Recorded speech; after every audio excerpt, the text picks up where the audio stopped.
Honestly, one of the most recent ones was me sitting in the car after not placing for Mrs. New Mexico and holding back tears. No, that's a lie. I wasn't even holding back tears. I was like ugly crying, right? And that was the competitive side of me.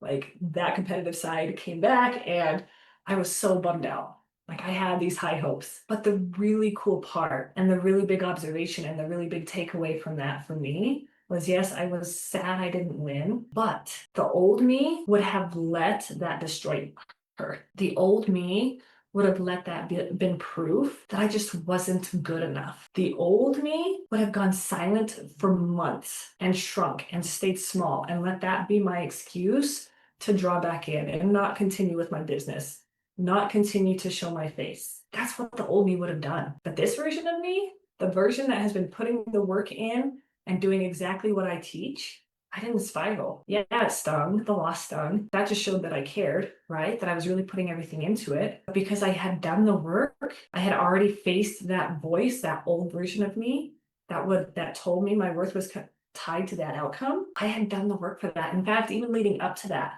one of the mantras that I had in my head was, my worth is not tied to this outcome. Whatever the outcome is, I am still worthy. That was one thing that I made sure to repeat to myself over and over again leading up to that pageant. And so I'd already decided I don't play small anymore. I show up big.